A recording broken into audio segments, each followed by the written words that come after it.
We have this. Start recording. Check out the picture again. Okay. Let's see. Pharmacist Fun on the Farm. We are back for day 3 of our 30-day challenge of mastering positive change in the areas of your health, yourself, and your relationships. Thank you for joining me. I'm so excited for you guys to be here today. I will be here with you every evening at 9:30 p.m. in the month of September, talking about how mastering positive change in your health, yourself, and your relationships is critical for you to live your best life. We are streaming live on Facebook, my channel Fun on the Farm, and YouTube, channel Dr. Uchenna Kole-James. Thank you so much for joining me this evening.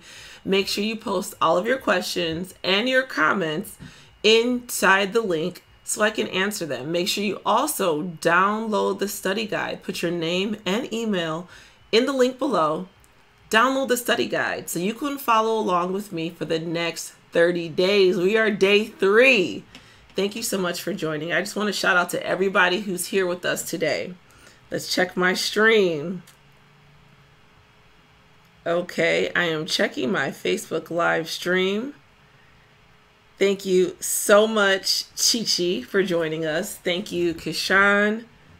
Thanks, Brother Chu. I appreciate all of you guys for joining me here today. Make sure you post your questions, all comments, put it down below, and I'll make sure that I address them after each focus point. So yesterday we talked about the importance of journaling and the importance of your calendar for your growth goals. Have you guys started yet? That was our challenge on day 2. If you missed that, make sure you go back to my Facebook page or my YouTube channel and check it out. Everybody can benefit from having a journal. Everybody needs to put their growth goals on the calendar. Okay, so let's get right to what we're talking about. The 2 focus points that we're going to talk about today can affect your physical, your mental, and your spiritual life greatly. And I call them focus points because the name of my blog is Focus on the Farm, and that's on my website. Check it out, www.funonthefarm.com. It's called Focus on the Farm, PHOCUS on the farm. Everything's on my website. Check it out. My company, Fun on the Farm. So the first focus point that we are going to get to today is increasing your exercise. And I touched on this for the first 2 days, and this day begins week 1. So I'm going to hit it hard throughout this whole week, the importance of getting more exercise. So exercise has so many benefits, and 2 of the benefits that exercise has is, number 1, exercise increases your energy. Okay, so when you exercise, your heart is a muscle. When you exercise, it gets the blood rushing all over throughout your body, making it stronger, decreasing the amount the heart has to strain because it is strengthening it. Your heart needs to be strong, and you strengthen it by exercising. And many of us that might be on today are exercise gurus. You exercise every day, and many of us today don't exercise at all. So my challenge to you is just to take it slow.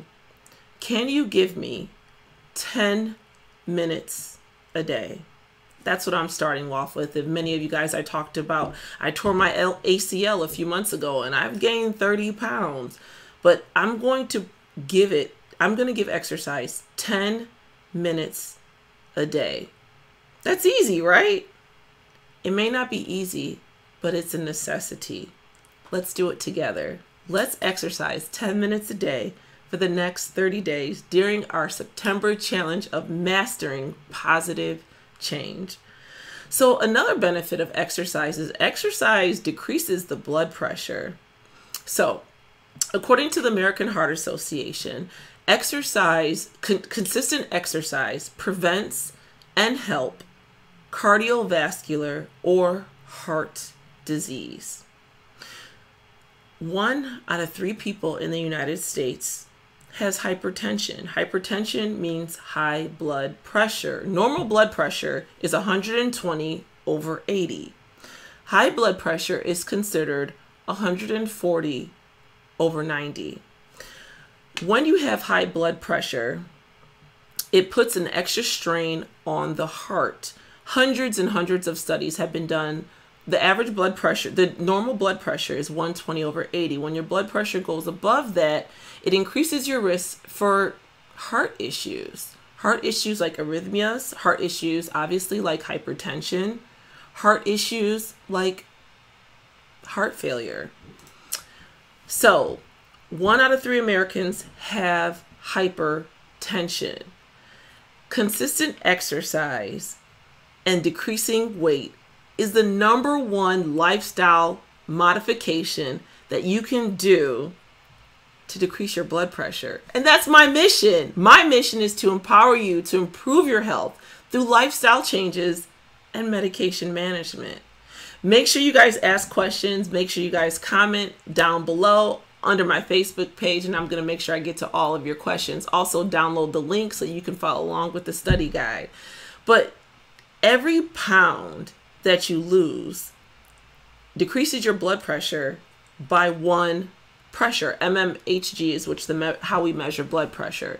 20 pounds can decrease your blood pressure decrease your systolic pressure by 20 mmHg. Your systolic pressure, that's when the heart contracts. Your diastolic is when the heart relaxes.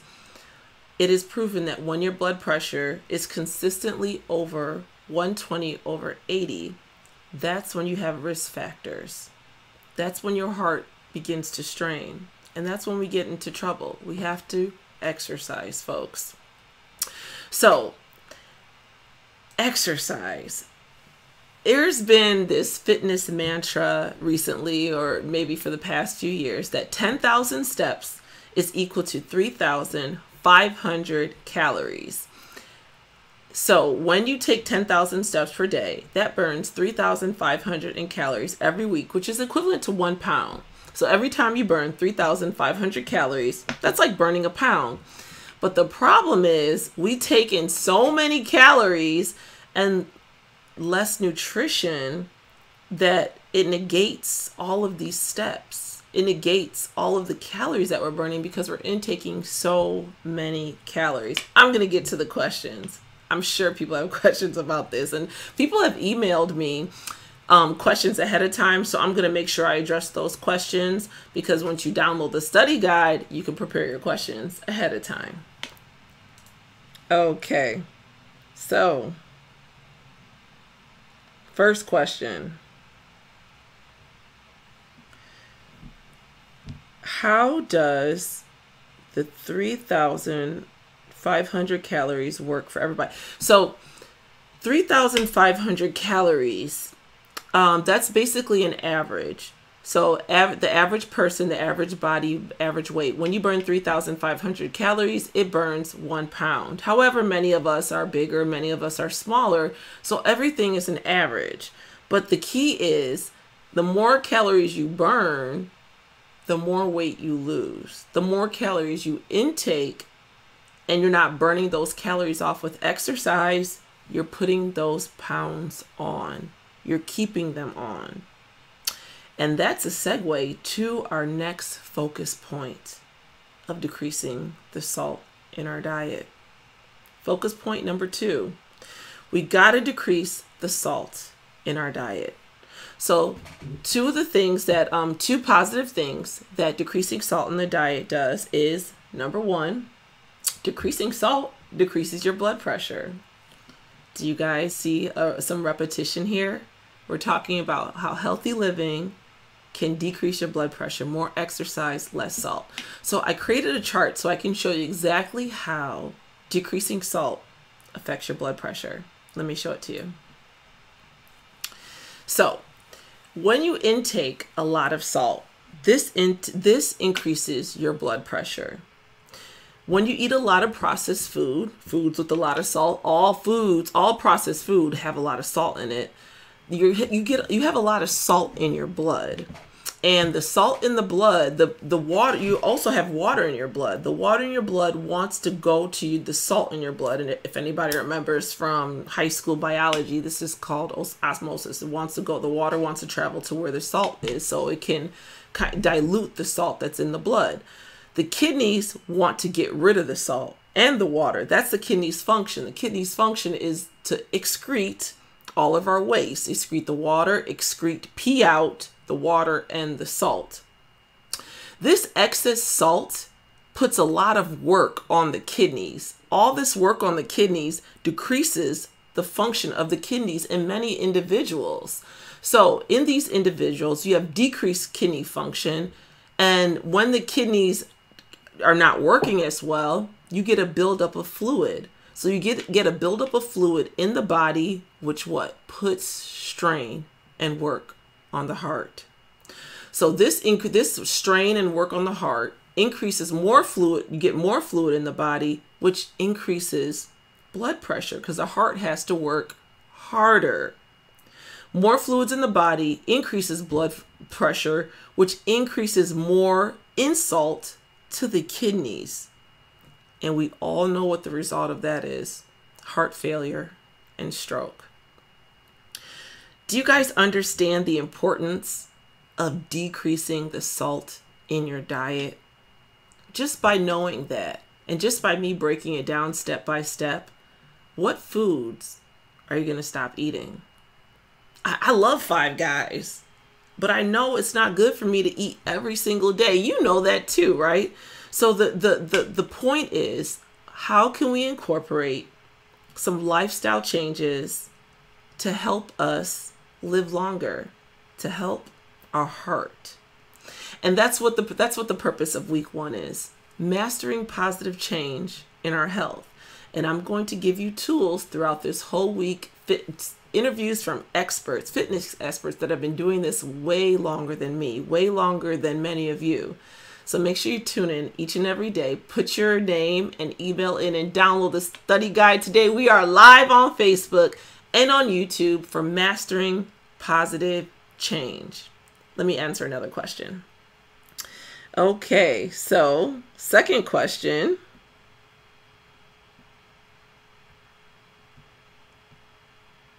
Okay, so hey Jetta, hey Crystal, hey Imani. Thank you guys for joining me. I'm so excited that you guys are here. So do we have to exercise every day? And the answer is yes. So many of us, the American Heart Association recommends for you to get 3 days of cardio, meaning to get your heart going above a certain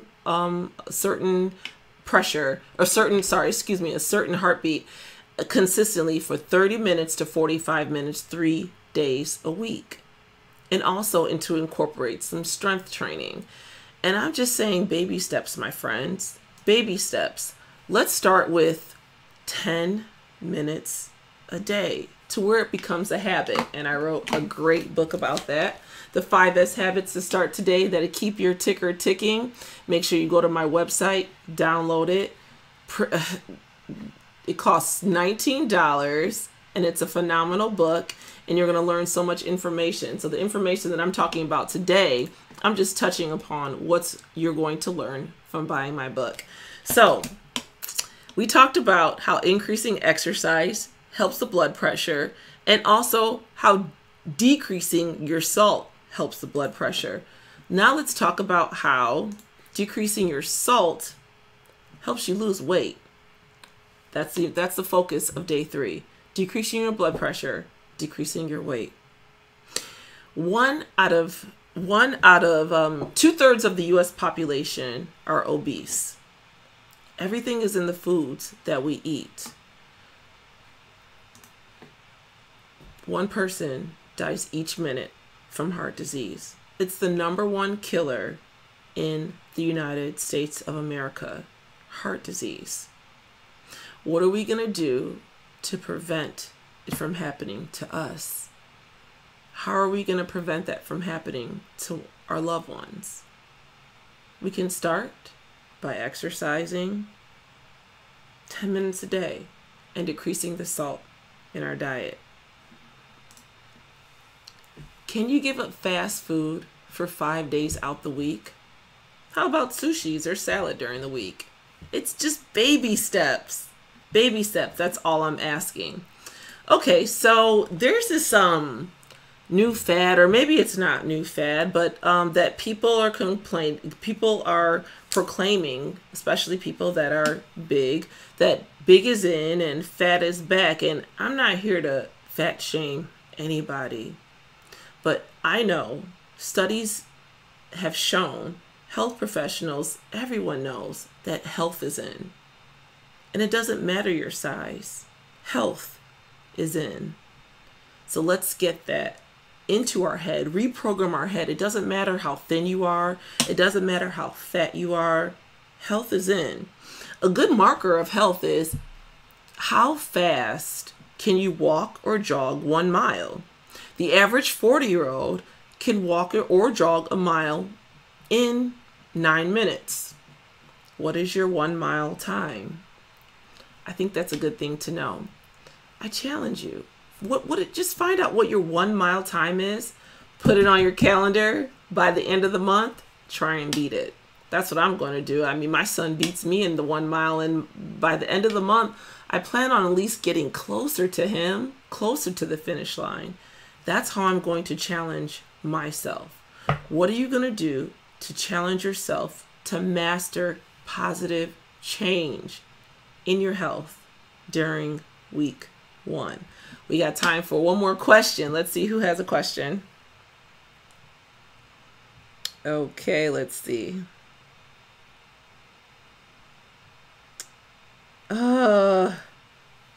What type of fast food so the question is, what type of fast food do we have to stay away from? Honestly, all processed food, and thank you, Kishan, for asking that question. All processed food is salty food. I mean, it has salt in it. It's not good for you. We need to incorporate low calorie, high nutritious foods. That's what we need to incorporate. Once you eat lots of high salt, low nutritious food, that's when you start packing on the salt. That's when you start packing on the calories. That's when you start seeing the scale go up. All that information's in my book, so make sure you check it out at www.funonthefarm.com on my website. And that's the end for today. So tomorrow we're going to talk about drugs, and more drugs. Medications that you can use as a supplement to your exercise, and medications that you use to treat hypertension. Okay, you guys, thank you for joining me today. To all my friends on the farm, self-love yourself. What is more important than you? You don't have to go fast, but you got to go. Thank you.